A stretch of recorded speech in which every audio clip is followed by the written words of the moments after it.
and welcome to my channel. My name is Whitney Q, and over here we talk about personal well-being, living your best life, bettering yourself, and just good vibes over here, okay? Just good vibes. If this is your first time, welcome to my channel. I hope you are going to stick around by subscribing to my channel. And if you are coming back to this channel, welcome back. You are a real G. You're a real one. I love you. God bless. Okay.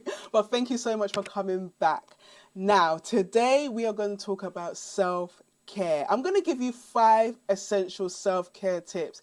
And self-care is for a happier, healthier you. And it is very important for our mental and physical well-being. And sometimes we feel that self-care is a luxury, or we don't have time for it, or it's unnecessary, but it's actually essential for our health and happiness. So let's get into it. Tip number 1, take some time for yourself every single day. Even if it's in the morning for 1 minute, just take time. We all lead very, very busy lives. We're here, we're there, we're working, we've got family, we've got friends, we've got our social life, but it's very important to carve out some time for ourselves every day.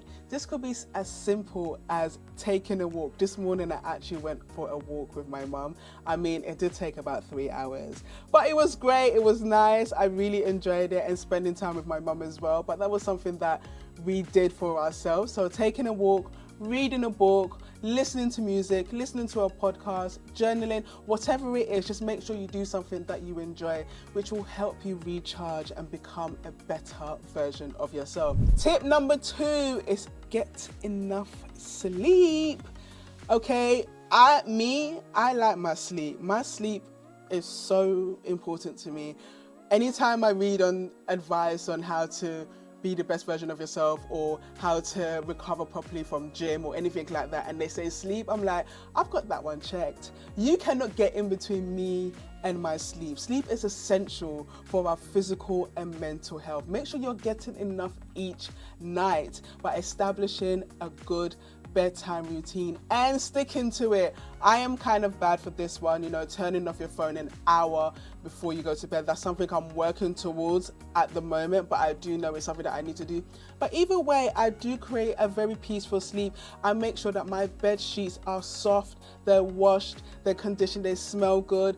I might put a diffuser on, I might put some relaxation music on, and I have this ear condition. It's so annoying, guys. Honestly, it's really annoying.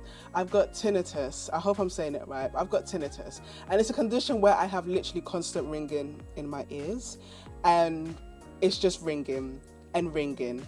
So for me to make sure that I have quality sleep, I listen to some music, or I might listen to raindrops or waves crashing. That soothes me to make sure that I have some quality sleep. So other people may call it white noise, music, something playing in the background. That's why I'm saying I'm kind of struggling with the whole turning off your phone before, because I just want to have something playing in the background to help me sleep better. So I find that helps me sleep in a much more peaceful way, because I have some background noise. And you know what, you may share a room with someone, maybe with your partner, so you can invest in an eye mask with built-in speakers. When I discovered this, it was a game changer.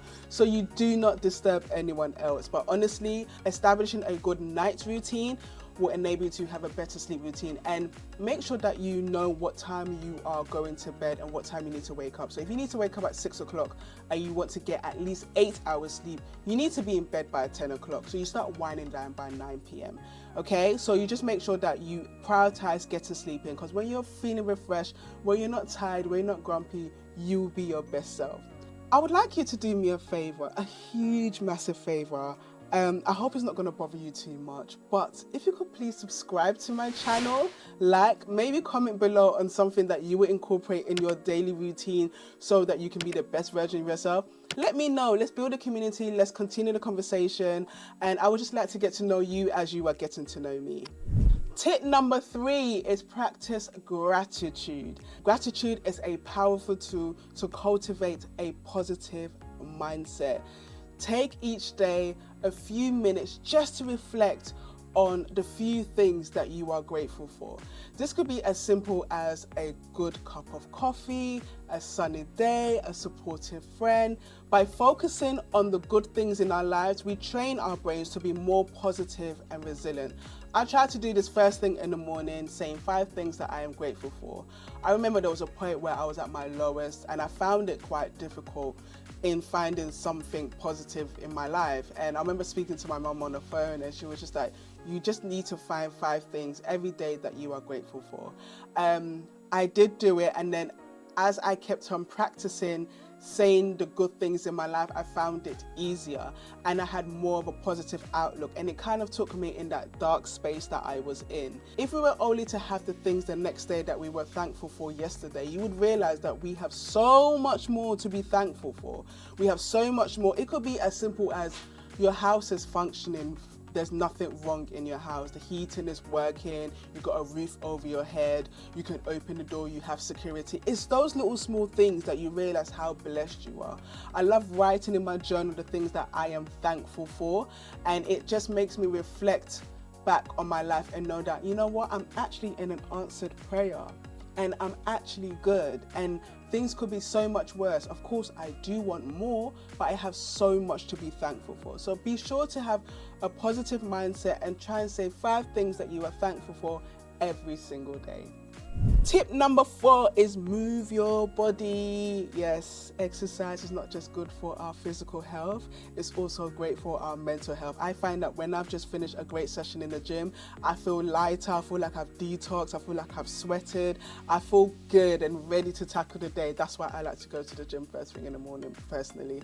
But when you move your body, it's a way of you connecting with your body. You can do it in it doesn't have to be the gym. You can do yoga, you can do running, you can do dancing. A personal favorite of mine is swimming. Moving your body regularly can help reduce stress, improve your mood, and boost your energy levels. Who doesn't want energy? Who doesn't? I want energy. I definitely want energy. So let's get into the habit of moving our bodies. I make sure I go swimming. As I said, I make sure I go swimming every single Thursday. I feel that it's a way for me to move my body that I wouldn't normally move on my day to day. And I also go to the gym first thing in the morning. If you want to become a gym babe like me, I'm not going to call myself a gym rat, but if you want to become a gym babe like me, make sure you check out my previous video, how to become a gym babe. I'm sure you're going to like it. Now, the last tip number 5, is connecting with others. It is very important to understand that we're actually social creatures. I know sometimes you want to isolate, you want to be away from the world, but we're actually social creatures. I've been there before where I didn't want to speak to anyone. I didn't want to be next to anyone. But as human beings, we thrive when we feel connected to others. So make time for friends and family. Join a community. I've got my swimming group that I love, or a club where you can meet like-minded people that are interested in the same things that you are. But it's important that you don't isolate yourself. I know when you don't feel your best, you don't want to be around anyone, but it's important to reach out to your loved ones so they can give you a different perspective on life. There's been times when I'm literally crying in bed and I feel so down and depressed, but I will call a friend and they'll just give me some positive words and it will make me feel so much better. I do love a FaceTime, even though I'm a very ugly crier. I do love a FaceTime and calling my friends so we can connect and know that, you know, I am not alone, you are not alone. So it's very important to stay connected, to stay social. Sometimes going out to that event that you don't really want to go to might actually be the best night, and you might actually discover something about yourself that you didn't know. So definitely stay connected. So yeah, that is it. There you have it. 5 self-care tips to help you feel your best self. I hope you found this video helpful. I remember going through my rough time, and these tips honestly helped me, and I hope it will help you too. Please leave a comment below and share with me if you're going to be doing any of these tips, or if there's anything that you want to share with the community. And as always, thank you for watching. My name is Whitney Q. Bye.